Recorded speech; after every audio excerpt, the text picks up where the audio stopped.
Sarah wiped the sweat from her forehead as she carried the heavy tray of plates toward table 6. The Miller family diner was busier than usual for a Tuesday afternoon, and her worn sneakers squeaked against the checkered linoleum floor with each hurried step. She had been working double shifts for 3 weeks straight, trying to save enough money for her younger brother's medical bills. The diner sat on the edge of Millbrook, a small farming town where everyone knew everyone else's business. Sarah had grown up on a struggling farm just outside town with her grandmother after her parents died in a car accident when she was 12. Now at 19, she was the sole provider for herself and her 15-year-old brother Tommy, who had been diagnosed with a rare heart condition that required expensive treatment. As she set down the plates at table 6, Sarah noticed 3 men in expensive suits sitting in the corner booth. They looked out of place among the farmers and local workers who usually filled the diner. The men had been there for over an hour, nursing the same cups of coffee and speaking in hushed tones while their eyes followed her every movement. "Sarah, honey, table 12 needs their check," called out Marge, the diner's owner and the closest thing to a mother figure Sarah had known since her grandmother passed away 2 years ago. Marge had given Sarah the job when she desperately needed it, and had always been patient when Sarah had to miss work for Tommy's doctor appointments. Sarah nodded and grabbed the receipt book from behind the counter. As she walked toward table 12, she caught fragments of conversation from the men in suits. "That's definitely her," one of them whispered. "Same eyes, same chin. The resemblance is unmistakable." "Are we absolutely certain?" asked another, his voice carrying a slight accent she couldn't place. "The private investigator confirmed it. DNA results came back last week. She's the one we've been looking for." Sarah's steps slowed as confusion washed over her. Were they talking about her? She delivered the check to table 12 with shaking hands, her mind racing with questions. What DNA results? What were they looking for her about? When she returned to the counter, the 3 men were standing up and walking toward her. The tallest one, with silver hair and kind eyes, cleared his throat nervously. "Excuse me, miss. Are you Sarah Mitchell?" "Yes," she replied cautiously, instinctively taking a step back toward the kitchen door where Marge was watching with concern. "My name is Robert Ashworth," the man said gently. "This is my attorney, Mr. James Peterson, and my business manager, David Chen. We've been looking for you for a very long time." Sarah's heart began to pound. "I don't understand. Looking for me? Why?" Robert's eyes filled with emotion as he studied her face. "Sarah, I believe I'm your grandfather." The words hit Sarah like a physical blow. Her grandfather? But her grandmother had always told her that her father's family had cut all ties when he married her mother against their wishes. She had grown up believing she had no family left except Tommy. "That's impossible," Sarah whispered, her voice barely audible above the diner's chatter. "My father's family disowned him. My grandmother told me they wanted nothing to do with us." "There's been a terrible misunderstanding," Robert said, his voice heavy with regret. "Your father, Michael, was my only son. When he left to marry your mother, we had harsh words. I was angry and stubborn, and I said things I've regretted every day since. I hired investigators to find him, to apologize and bring him home, but by the time I swallowed my pride, it was too late. The accident had already happened." Sarah felt the room spinning around her. The other customers had noticed the commotion, and she could feel their curious stares burning into her skin. Marge appeared at her side, placing a protective hand on her shoulder. "What's going on here?" Marge demanded, her voice sharp with concern. Mr. Peterson, the attorney, stepped forward with a professional smile. "We're here on behalf of Mr. Ashworth regarding a family matter concerning Miss Mitchell." "I think you'd better explain yourselves," Marge said firmly. "Sarah's been through enough without strangers showing up and upsetting her." Robert nodded respectfully toward Marge before turning back to Sarah. "I understand this is overwhelming. I've been searching for you and your brother for 7 years, ever since I learned about the accident. Your grandmother moved you both away, and she made sure I couldn't find you. She believed I would try to take you away from her." "Maybe she was right to hide us," Sarah said, finding her voice again. The protective anger she felt for her grandmother began to rise. She took care of us when no one else would. She loved us. I'm sure she did, Robert said gently. And I'm grateful to her for that. But, Sarah, you're my granddaughter. Tommy is my grandson. You're the only family I have left, and I've missed so much of your lives already. The businessman, David, opened a briefcase and pulled out several photographs. He handed them to Sarah with careful movements. These are pictures of your father when he was your age. The resemblance is remarkable. Sarah's hands trembled as she looked at the photos. The man in the pictures had the same dark hair, the same green eyes, the same stubborn jawline she saw in the mirror every morning. There was no denying the family resemblance. He wanted to be a teacher, Robert continued, his voice thick with emotion. Just like you're studying to be, according to our investigation. Sarah's head snapped up. How do you know about my studies? We've been trying to learn about your life, to understand who you've become, David explained. We know you're taking online college courses while working here. We know about Tommy's heart condition. We know you've been struggling financially. The mention of Tommy made Sarah's protective instincts flare. What do you want with my brother? He's been through enough.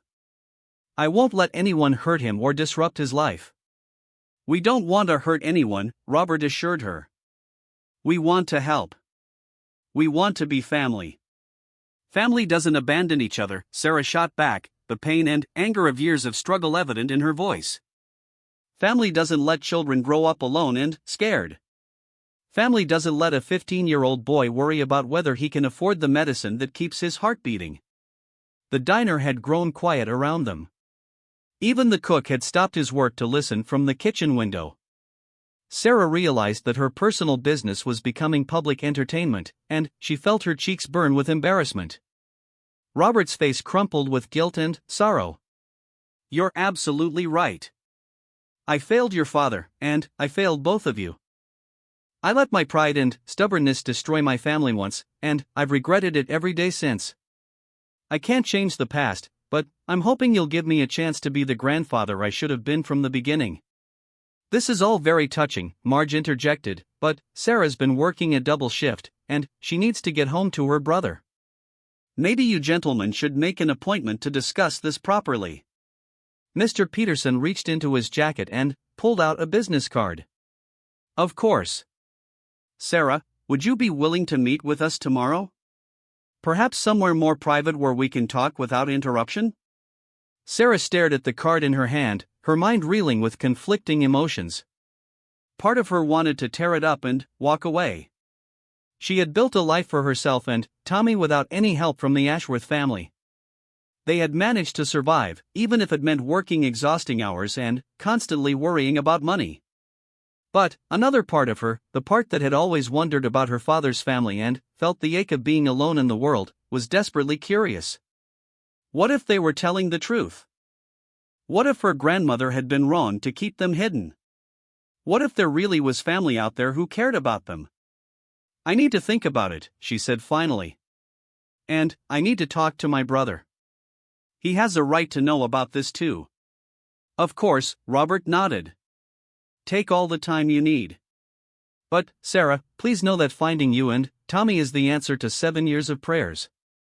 Whatever you decide, I want you to know that I love you both, and I'm sorry it took so long for me to find you.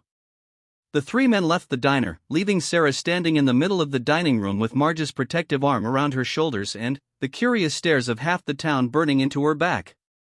She knew that by dinnertime, everyone in Millbrook would know that the Miller family's poor farm girl waitress might actually be connected to the wealthy Ashworth family that owned half the businesses in the county. As Sarah finished her shift in a daze, one question kept echoing in her mind: if Robert Ashworth was really her grandfather and had been looking for them for 7 years, why had her grandmother worked so hard to keep them hidden? What truth had she been trying to protect them from? Sarah drove home in her old pickup truck with her grandmother's warning echoing in her memory. 3 years before she died, Grandma Rose had made Sarah promise to stay away from the Ashworth family if they ever came looking. "They're dangerous people, child," she had whispered from her hospital bed. They have money and power, and they use both to get what they want. Your daddy knew that when he ran away with your mama. He was trying to protect her from them. But, now, facing the possibility of help with Tommy's medical bills and a chance to give him the future he deserved, Sarah wondered if her grandmother's fears had been based on old wounds rather than current reality.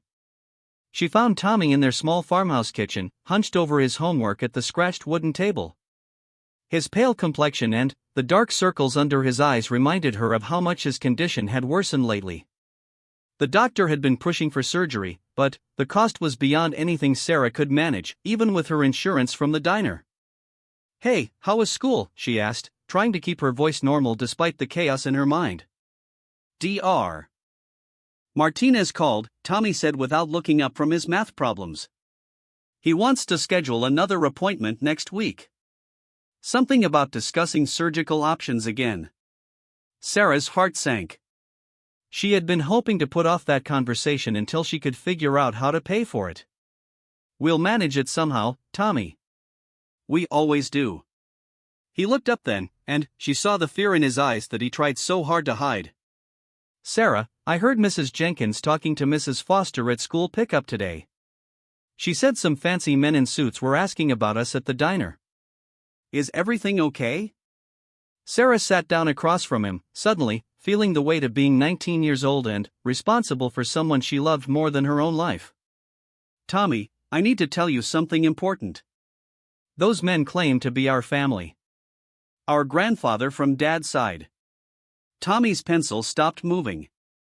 "But Grandma Rose said Dad's family didn't want anything to do with us." "I know.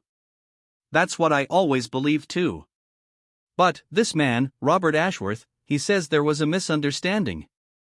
He says he's been looking for us for 7 years." "Ashworth?" Tommy's eyes widened. "Like Ashworth Construction? And Ashworth Real Estate?" "Sarah, they own like half the businesses in 3 counties. Are you saying we might be related to them?" Sarah nodded slowly. "Maybe. He had pictures of Dad that looked exactly like him. And he knew things about us, about your condition, about my college courses." Tommy was quiet for a long moment, processing this information with the maturity that his illness had forced him to develop too young. "What do you think? Do you believe him?" "I don't know what to believe," Sarah admitted. "But, Tommy, if it's true, if they really are our family, they might be able to help with your surgery. They might be able to give you chances I could never afford." "What about what Grandma Rose said? About them being dangerous?" Sarah had been wrestling with that question all afternoon. Maybe Grandma was protecting us from something real. Or maybe she was just scared of losing us. I don't know.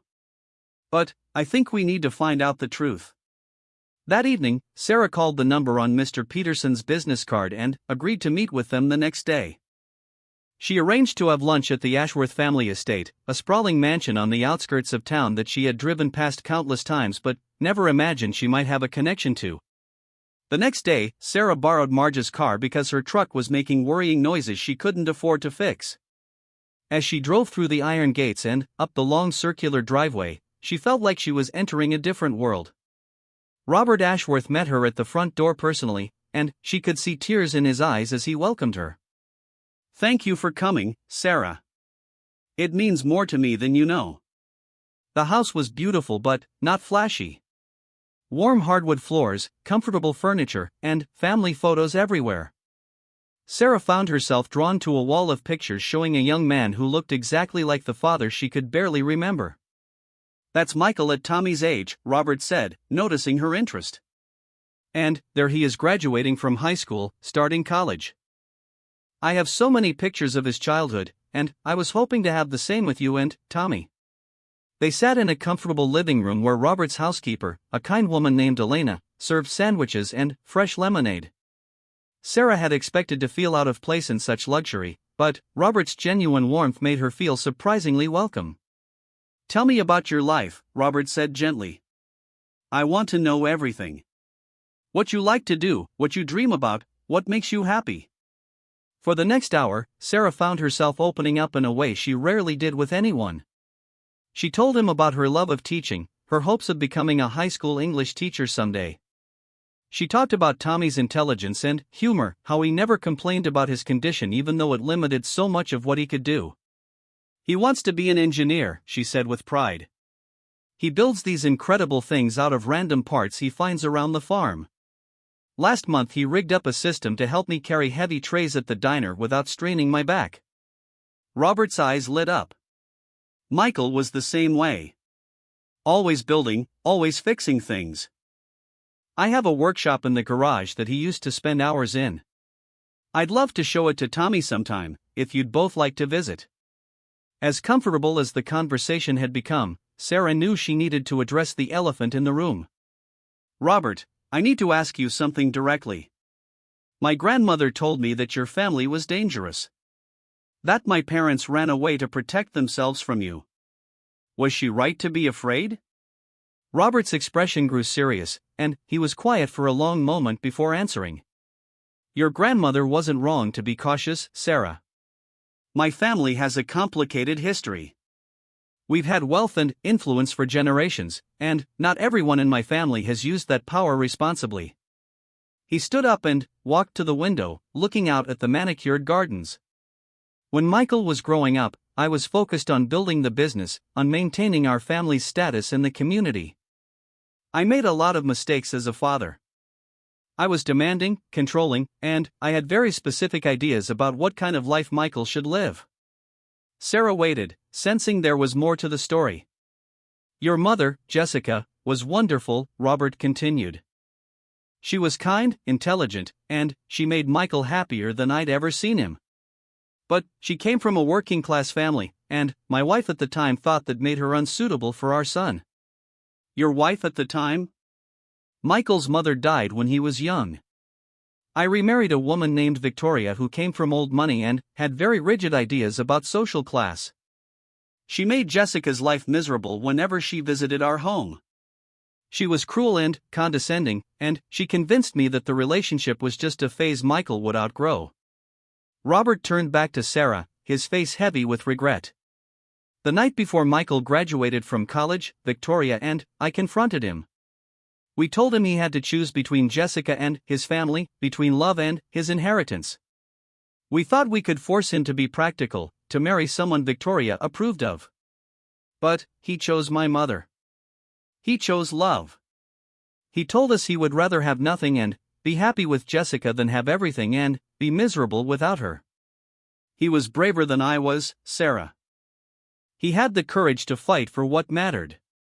Sarah felt tears stinging her eyes as she imagined her young parents facing such an impossible choice. "What happened then?" "Michael left that night. He took only what he could carry and walked away from everything. I was so angry, so proud and stubborn that I let him go. Victoria convinced me he would come crawling back within a month, begging for forgiveness. But he never did. No.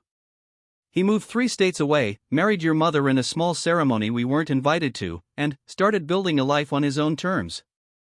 For 2 years, I told myself he would return eventually.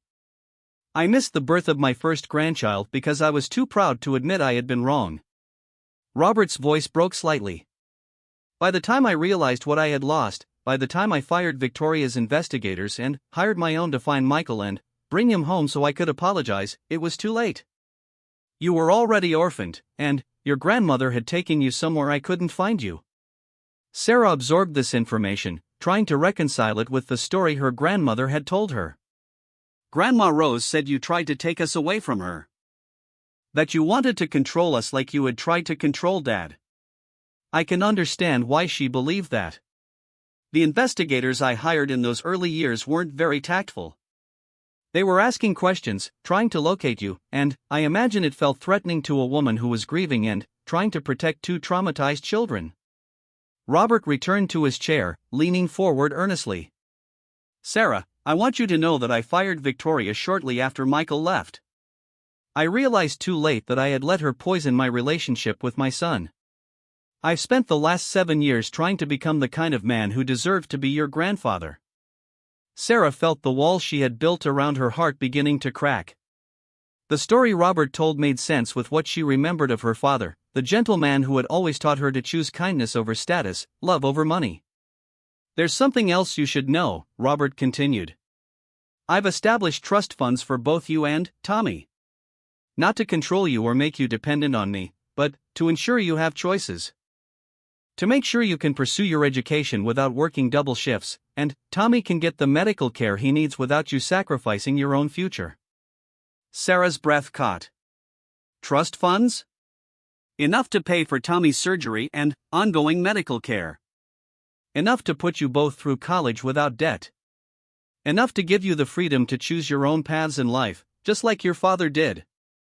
For a moment, Sarah felt overwhelmed with relief and gratitude. All her worries about Tommy's medical bills, about how she would afford to finish her education, about their uncertain future, could disappear with this man's generosity. But, then, a cold thought crept into her mind. This was exactly what her grandmother had warned her about. The Ashworth family using their money to control people, to buy their way into lives where they weren't welcome. "What's the catch?" she asked quietly. Robert looked surprised. "Catch? Nobody gives away that kind of money without expecting something in return. What do you want from us?" Robert's face fell, and Sarah saw the hurt in his eyes. But he answered her honestly. "I want a relationship with my grandchildren. I want to be part of your lives. I want to watch Tommy grow up and help him pursue his dreams. I want to be there when you graduate from college and start your teaching career. I want to be the grandfather I never got to be." Sarah stared at him, trying to read between the lines, looking for the manipulation or control her grandmother had taught her to fear. But all she saw was a lonely old man who had lost his only child and was desperately hoping for a second chance at family. "I need time to think," she said finally. "And I need to talk to Tommy. This affects both of us." Of course, Robert agreed immediately. "Take all the time you need.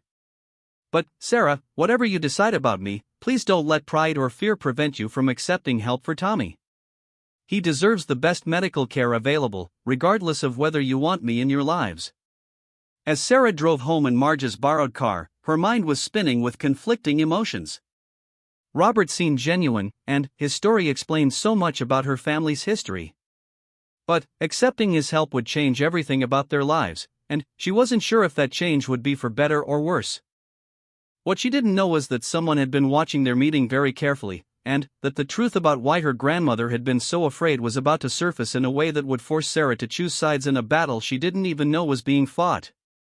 Sarah barely slept that night, her mind racing with everything Robert had told her. She had almost convinced herself to accept his offer and allow him into their lives when her phone rang at 7 in the morning. The voice on the other end made her blood run cold. "Is this Sarah Mitchell?" The woman's voice was crisp, authoritative, and somehow familiar. "Yes." "Who is this?" "My name is Victoria Ashworth. I believe you met with my husband yesterday." Sarah's grip tightened on the phone. Robert had said he fired Victoria years ago, that she was no longer part of his life.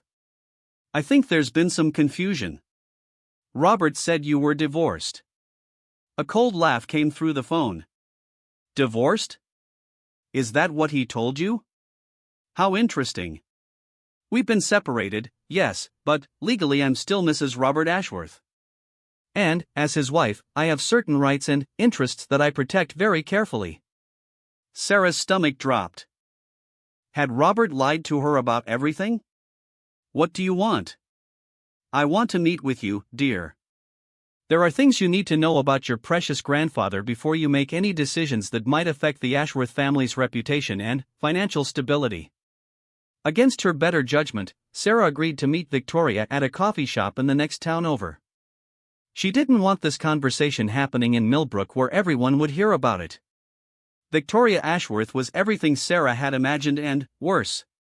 Impeccably dressed, with silver hair pulled back in a perfect chignon and cold blue eyes that seemed to assess and dismiss Sarah in a single glance. She was already seated at a corner table when Sarah arrived, and she didn't stand or offer any greeting beyond a curt nod. "Sit down, dear. We have a lot to discuss." Sarah sat across from her, immediately feeling underdressed in her jeans and simple blouse. Victoria's presence filled the space like a cold fog, making everything feel uncomfortable and wrong. "Let me be direct," Victoria began, stirring her coffee with precise movements. "Robert has told you a very romantic story about finding his lost grandchildren and wanting to be family. What he hasn't told you is that he's dying." The words hit Sarah like a physical blow. "What?" "Pancreatic cancer. He has perhaps 6 months, maybe less. The doctors have been quite clear about his prognosis." Sarah felt the room spinning around her. "He seemed fine yesterday. He didn't say anything about being sick." "Of course he didn't. Robert has always been sentimental and foolish when it comes to family. He wants to play the doting grandfather in his final months, but he hasn't considered what his charitable impulses will mean for the family business." Victoria leaned forward, her eyes sharp and calculating. "Those trust funds he mentioned? That money comes from Ashworth Enterprises. Money that should be used to secure the company's future, to protect the jobs of hundreds of employees, to maintain the investments and partnerships we've built over decades." "I don't understand. Are you saying he can't afford to help us?" "I'm saying he can afford it, but it would require liquidating assets that are crucial to the business. Robert is so focused on clearing his conscience before he dies that he's willing to jeopardize everything we've built." Sarah stared at Victoria, trying to process this information. "Even if that's true, it's his decision to make. It's his money and his business." Victoria's smile was thin and cold. "Actually, it's not quite that simple. You see, when Robert became ill, certain legal arrangements were put in place. I have power of attorney over his medical decisions, and significant influence over his financial ones. I can protect him from making impulsive choices that he'll regret." The threat was clear, even though Victoria hadn't stated it directly. Sarah felt a chill run down her spine as she realized this was what her grandmother had been trying to protect them from. Not Robert, but Victoria and the web of control she wove around the family's money and power. "What do you want from me?" Sarah asked quietly. "I want you to disappear. Again. Take your brother, move somewhere far from here, and never contact Robert. In return, I'll arrange for a one-time payment to cover your brother's medical expenses. Enough for his surgery and follow-up care, but nothing more." Sarah felt anger rising in her chest. "You're trying to buy us off. I'm offering you a practical solution. Robert will die soon, whether you're in his life or not. But if you disappear now, he'll die peacefully believing you chose to stay away. If you remain in his life, he'll spend his last months setting up trusts and legal arrangements that will tie up the family assets for years and potentially destroy everything. You're talking about a dying man's last wish to reconnect with his family." Victoria's mask slipped slightly, revealing the cold calculation beneath.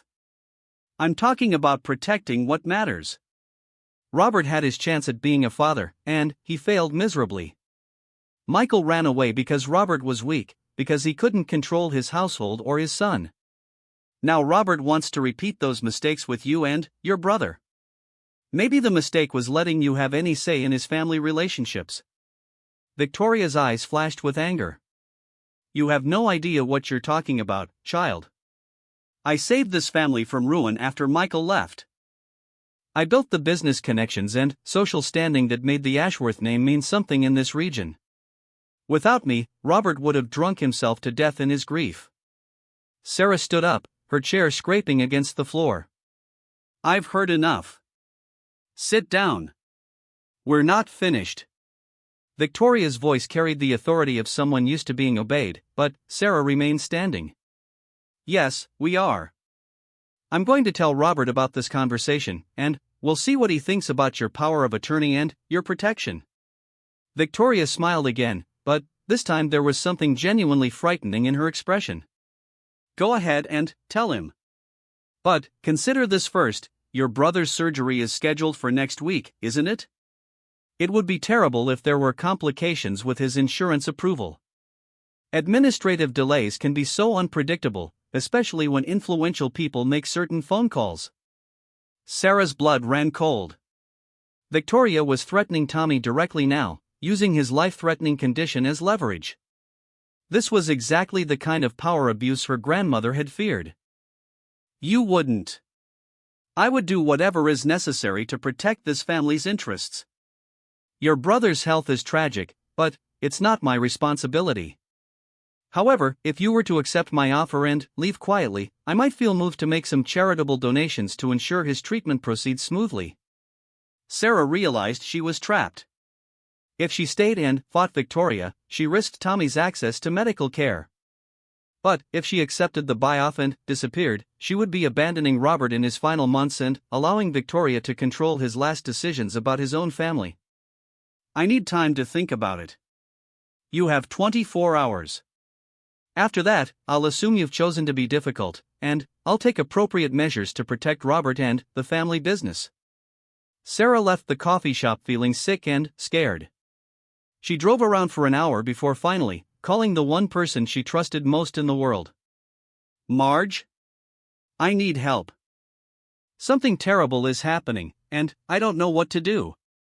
An hour later, Sarah was sitting in Marge's kitchen, telling her everything while Marge made tea and listened with the patient attention that had always made her feel safe. "That woman is evil," Marge said finally. "Using a sick boy as a bargaining chip. But, honey, you need to understand something important. You're not as powerless as she wants you to believe." "What do you mean?" "I mean, Victoria Ashworth has been throwing her weight around this town for years, and not everyone is intimidated by her. I have some connections of my own, and I think it's time to make some phone calls." Over the next several hours, Marge worked her network of longtime residents, business owners, and local officials. What they discovered painted a very different picture of Victoria Ashworth's position and power.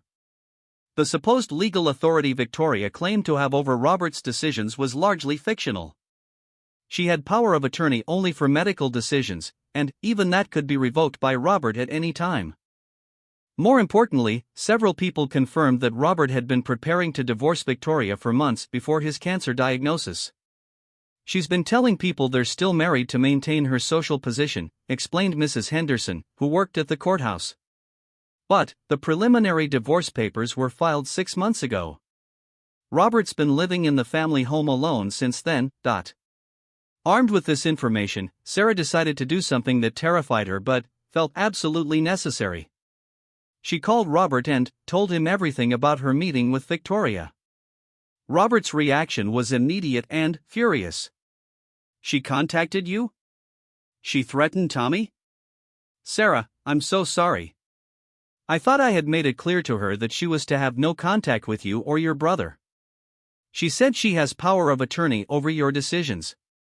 Only medical decisions, and I'm revoking that immediately.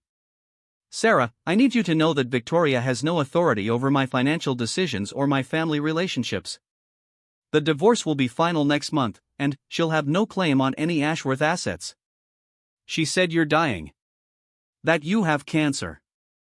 Robert was quiet for a moment. "It's true that I'm sick, Sarah. I have been for several months. But the doctors are optimistic about treatment, and I'm certainly not dying in 6 months as Victoria told you. She's been exaggerating my condition to manipulate financial situations." Sarah felt relief and anger fighting for space in her chest. "Why didn't you tell me you were sick?"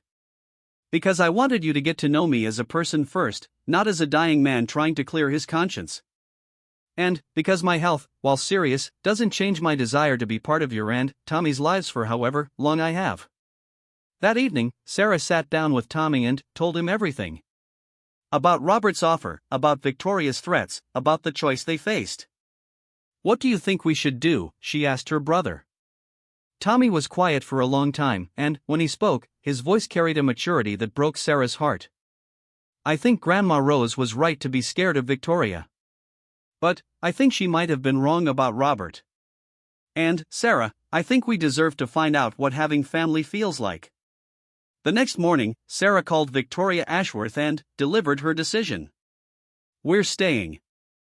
We're going to be part of Robert's life for as long as he wants us there. And if you try to interfere with Tommy's medical care or threaten us in any way, I'll make sure everyone in this town knows exactly what kind of person you really are." Victoria's response was predictable. "You're making a mistake, girl. You have no idea who you're dealing with." "Actually, I know exactly who I'm dealing with. You're a woman who's so afraid of losing control that you're willing to threaten a sick child. You're someone who's spent so many years manipulating others that you've forgotten how to have genuine human connections. And, most importantly, you're someone who has no power over our family anymore." Sarah hung up before Victoria could respond. 3 months later, Tommy's surgery was a complete success. The trust fund Robert had established paid for everything, including the best cardiac surgeon in the region. Sarah was able to reduce her hours at the diner to focus on her college courses, and she and Tommy spent weekends at Robert's house, learning about their father's childhood and building the family relationships they had never thought possible. Victoria made several more attempts to interfere, but, without Robert's support or legal authority, her influence proved to be largely illusory. The divorce was finalized, and Victoria moved to another state where she couldn't cause problems for the reunited family. Robert's cancer treatment was indeed successful, and, while he would need ongoing medical management, his doctors were optimistic about his long-term prognosis. He threw himself into being a grandfather with the same determination he had once applied to business, attending Tommy's engineering competitions and helping Sarah study for her teaching certification exams.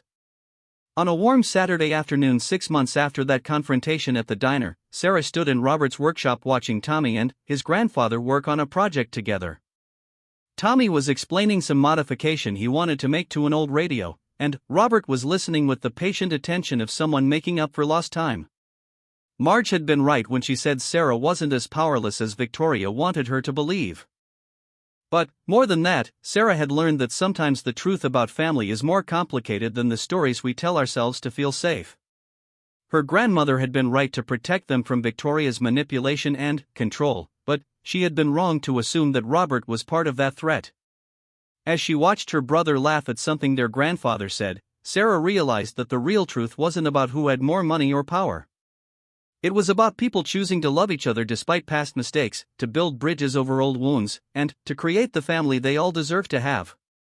The farm girl who had been cornered at the family diner by 3 men in suits had discovered something she never expected to find: that sometimes being found by family you didn't know existed is exactly what you need to become the person you were always meant to be.